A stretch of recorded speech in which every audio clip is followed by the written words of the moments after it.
السلام علیکم دوستو، آپ لوگ کی اکثر شکایت ہوتی ہے کومنٹ میں کہ میری آواز بہت دھیمی ہوتی ہے، تو ظاہر سی بات ہے یار، میں رات کو اپلوڈنگ کرتی ہوں، لیکن اگر آپ لوگوں کو اس سے شکایت ہے تو خیر میں اس کو مطلب امپروو لانے کی کوشش میں ہوں۔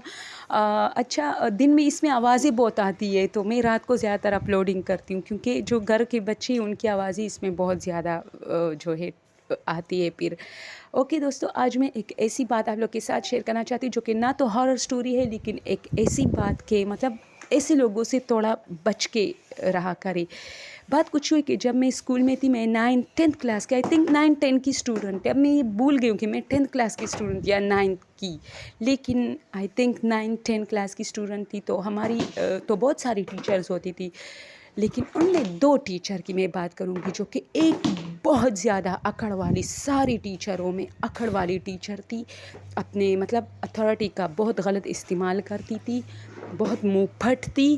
اور دوسری بات یہ کہ خیر اتنی امیر تو نہیں تھی، لیکن باقی کی نسبت تھوڑی جو ہے اسٹیٹس میں اوپر تھی، جس کی وجہ سے وہ دوسروں پر بہت رعب جماتی تھی۔ اور وہ جو دوسری ٹیچر کی میں بات کروں، وہ سارے ٹیچروں میں سب سے زیادہ عاجز مزاج، غریب سی اور بہت خاموش سی۔ خیر خاموش اتنی نہیں تھی، مذاق بہت کرتی تھی، لیکن مطلب جو لوگ مطلب دکھاوے وکھاوے کرتے اس چیز میں وہ بہت پیچھے تھی، بہت خاموش تھی۔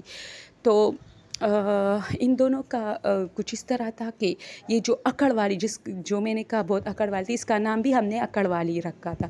تو یہ اکڑ والی جو تھی، یہ اس غریب کو بہت تنگ کرتی تھی۔ اکثر ہم سارے اسٹوڈنٹ دیکھتے تھے وہ اس کے پیچھے لگی رہتی، یہاں تک کہ اس کے پیچھے جاسوس بھی، اسکول میں 3-4 لڑکیوں کو، جو اسٹوڈنٹس کو جاسوس بنایا تھا اور اس کے پیچھے لگایا تھا کہ اگر اس کی کوئی غلطی نوٹ کروں تو میڈم سے شکایت کروں تاکہ اسے اسکول سے فارغ کیا جائے۔ یہ مطلب بہت عجیب قسم کی وہ لڑکی تھی۔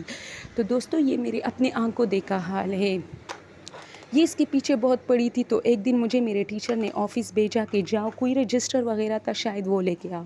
تو میں میڈم کے پاس آئی تو اب 3-4 ٹیچر وہاں پہلے سے موجود تھے، جبکہ یہ 2 ٹیچر، ایک اکڑ والی ایک غریب، یہ دونوں موجود تھے اور دونوں کا کوئی لفڑا تھا۔ تو یہ جو غریب بیچارتی یہ سائڈ پر بیٹھی تھی، کچھ زیادہ آواز اس کی تو نہیں نکل رہی تھی، لیکن جو اکڑ والی تھی وہ پڑ پڑ پڑ پڑ پڑ پڑ پڑ پڑ وہ ٹیبل کے پاس کھڑی تھی اور میڈم کو مطلب اپنی طرف بہت زیادہ، یعنی بہت دلائل دے رہی تھی کہ اس کا قصور یہ، اس کا قصور یہ۔ تو خیر میڈم، میں بھی دیکھ رہی تھی، مجھے کوئی مطلب اس جھگڑے میں وہ بھول گئے تھے کہ ایک اسٹوڈنٹ میں آفس میں موجود ہے۔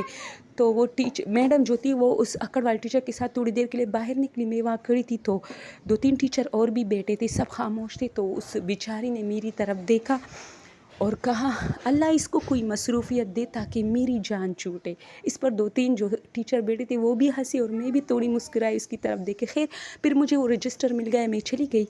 دوستو یقین جانو، جب آپ کسی ایسے شخص کو تنگ کرتے ہو جو کہ بہت مطلب آپ کا مقابلہ نہیں کر سکتے، تو یا شاید کرنا نہیں چاہتے، اس کی یہ عادت، یہ تربیت نہیں ہوتی، تو دوستو یقین جانو صبح جب سارے ٹیچر آئے تو اسکول میں کافی کسر پسر ہو رہا تھا۔ وہ جو اکڑ والی تھی وہ نہیں آئی تھی۔ اب تب چھٹی میں جا کے ہمیں پتہ چلا کہ وہ کیوں نہیں آئی۔ اس کا جو بہنوئی تھا اسے کرنٹ لگا تھا، اور نئی نئی شادی اس کی بہن کی ہوئی تھی، اور پھر اس کرنٹ کی وجہ سے اسے وہ جو زمین میں جو پروسیس ہوتا ہے نا کہ اس کو تھوڑا بہت مٹی میں دفنا رہتا ہے سر تک، گلے تک، تاکہ اس کا جو وجود ہے اس سے وہ کرنٹ جو ہے مٹی میں پتہ نہیں کیا ہوتا ہے کہ مٹی سے اس میں جانا جاتی ہے، تو اس کے ساتھ یہی پروسیس ہو رہا تھا۔ اور پھر 2-3 دن بعد اس کی ڈیتھ ہو گئی اور 10-15 دن تک وہ ٹیچر نہیں آئی۔ پھر جب وہ آئی تو ظاہر سی بات ہے بہت افسوسناک واقعہ تھا، ہر کلاس میں جاتی تو بچے تو خیر ہم نہیں تھے، 9-10 کے اسٹوڈنٹ تھے، سب لڑکیاں ان سے پوچھتے تھے کہ میڈم کیا اس ٹیچر کیا ہوا تھا، کیا ہوا تھا، تو ٹیچر بتاتی تھی اور ظاہر سی بات ہے بہت غمگین واقعہ ہے، ہم سب بہت خفا تھے۔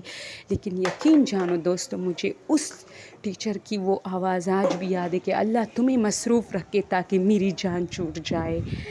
اور جو دعا یا جو بھی بد دعا ہے وہ اگر تمہارے دل سے نکلتی ہے نا، تو خیر اس نے یہ نہیں کہا تھا کہ اللہ تمہارے پلا کو مارے، پلا کو، اس نے ایسا کچھ نہیں کہا تھا، اس نے کہا اللہ تمہیں مصروف رکھے تاکہ میری جان چھوٹے۔ ظاہر سی بات ہے فارغ لوگوں کے پاس اتنا وقت ہوتا ہے کہ وہ تمہیں تنگ کر دے، جو مصروف ہوتے ہیں، جن کی اپنی مصروفیات، اپنی ٹینشن زیادہ ہوتی ہے نا، وہ بیچارے کبھی کسی کو تنگ کرنے کی کوشش نہیں کرتے۔ اور میری تو سیدھی سادی ایک بات ہے کہ بھئی دوسروں کو تنگ کرنے سے بہتر ہے کہ اپنے لیے اچھا سوچے.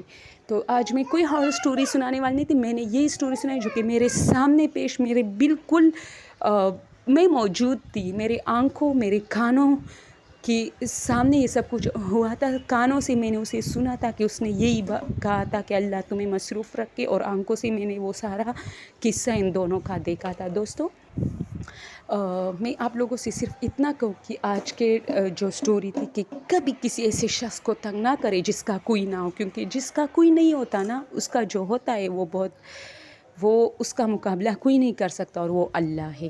تو وہ بہت بیچاری ہوتی تھی، بہت بیچاری، بہت غریب گھرانے سی تھی، اور یہ اس کے پیچھے پڑی تھی کہ کب اس کو جو ہے یہاں سے فارغ کروں. کیا ضرورت ہے تمہیں اس کو فارغ کرنے کی، تم اسے پیسے دیتی ہو. تو یہی بات ہے. تو اس کی جو دل سے نکلی اور منہ سے نکلی نا، وہ اسے ایک دن میں لگی، اس نے ٹائم بھی نہیں لیا. اچھا دوستو، آج کے لیے بس اتنا. اب تو کوئی مطلب اب بھی اگر آواز دھیمی ہو تو پھر سے مجھے کمنٹ کریں. اوکے. میں یہ نہیں کہوں گی کہ مجھے سبسکرائب کریں، کیونکہ جب میرا چینل نہیں تھا اور میں لوگوں کے ویڈیوز دیکھتی تو میں نے کبھی کسی کو سبسکرائب نہیں کیا تھا، کیونکہ مجھے اس چیز کا پتہ ہی نہیں تھا کہ سبسکرائب کیا ہوتا ہے اور اس سے کیا فائدہ ہوتا ہے. لیکن اب میں کرتی ہوں. اگر ویڈیو اچھی لگتی ہے مجھے تو وہ اس شخص اس قابل ہوتا ہے کہ اس کو سبسکرائب کیا جائے. Okay, thank you so much.